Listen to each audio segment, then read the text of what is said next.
আপনি যখন দেখবেন আপনার সালিশের মধ্যে, যখন দেখবেন যিনি প্রধান আসনে বসে আছেন, তিনি যখন ন্যায়ের কথা না বলে পিছন দিক থেকে বাম হাত দিয়ে টাকা খেয়ে যখন অন্যায়ের আশ্রয় নিবে, তখন মনে করবেন এই চেয়ারটা কোনো যোগ্য ব্যক্তি বসে নাই, এই চেয়ারটায় যে বসেছে সে একজন ঘুষখোর, এই চেয়ারটায় যে বসেছে সে হচ্ছে একজন ধান্দাবাজ, এই চেয়ারটায় যে বসেছে সে হচ্ছে বিচারের নামে তামাশা করার মতো একজন পার্সন। সুতরাং সেই সকল ব্যক্তিকে আর কখনো বিচারিক আসনে বসতে দেয়া হতে পারে। মনে করবেন এই ধরনের ব্যক্তিকে যখন সামাজিক স্বীকৃতি দিয়ে বিচারের আসনে, বিচারিক আসনে বসানো হবে, তখন মনে করবেন এটি হচ্ছে কিয়ামতের একটি আলামত। ঠিক কিনা বলেন? আরো বলে যদি উদাহরণ দেই, আপনাদের সামনে কত ইলেকশন আছে, যারা রাজনৈতিক দল থেকে সিলেকশন করছেন তাদেরকে উদ্দেশ্য করে বলতে চাই, জাতীয় নির্বাচনের জন্য অনেকেই সিলেকশন করেছেন, অনেকেই সিলেকশন করবে, আবার সামনে স্থানীয় সরকার নির্বাচন, মেয়র নির্বাচন, অনেক কিছু আছে। ঠিক কিনা বলেন? সেখানে আমরা চাই আপনাদের বিভিন্ন রাজনৈতিক দল থেকে, যেই দলই হোক, আমাদের সেটা বলার দরকার নেই। ঠিক কিনা বলেন? আমাদের দরকার হচ্ছে সবার উদ্দেশ্যে কথা বলা। ঠিক কিনা বলেন?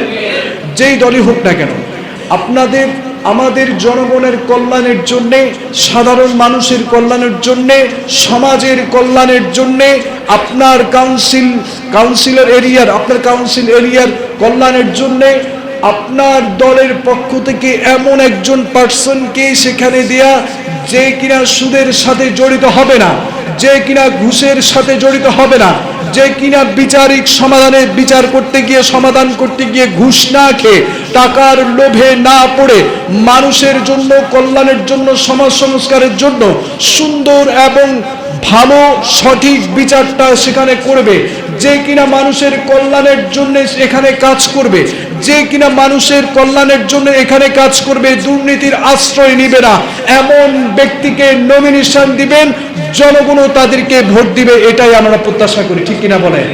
সুতরাং এমন ব্যক্তিকে সিলেক্ট করা প্রয়োজন, যে ব্যক্তিটা এই সমাজের জন্য ভালো কিছু বয়ে আনবে। ঠিক কিনা বলেন? সুতরাং কিয়ামতের আলামত হচ্ছে এই বিষয়টা। এই সকল জায়গাগুলোতে যোগ্য ব্যক্তির জায়গায় যদি অযোগ্য ব্যক্তি যদি বসে যায়, যে কিনা মানুষকে প্রথমে ভোটের আগে কথা বলে এক, ভোট যখন হয়ে যায়, ভোট চলে যাওয়ার হয়ে যায় আরেক। ঠিক কিনা বলেন না? আছে না নাই? হ্যাঁ, আরো জোরে বলেন না, আছে না নাই? ভোট, আমাদের দেশের সিস্টেম হচ্ছে, ভোট যখন আসবে, ভোটের আগে প্রার্থী হয়ে যাবে নামাজি, 1 নাম্বার প্রার্থী হয়ে যাবে কি? আরো জোরে বলেন না, প্রার্থী কি হবে? ভোট যখন আসবে, ভোটের আগে প্রার্থী হয়ে যাবে নামাজি। ভোট যখন আসবে, ভোটের আগে প্রার্থী হয়ে যাবে গরিব দুঃখী যা আছে সবার নেতা, সবার সাথে সে মুলাকাত করবে। ভোট যখন আসবে, তখন ভিক্ষুকের কি হয়ে যায়, ভিক্ষুকের পাশে আছে এটাও নেতা পরিচয় করিয়ে দেয়। ভোট যখন আসে, তখন মানুষের কত উপকার করা যায়, কত দানশীল ব্যক্তি সব জায়গায় সে দান করে। কিন্তু আমরা দেখেছি ভোট যখন হয়ে যায়, আমাদের সমাজের খোঁজ খবরও সেই সকল নেতারা আর নিতে আসে না। ঠিক কিনা বলেন? নামাজও করতে দেখা যায় না, পারলে রোজাও রাখে না।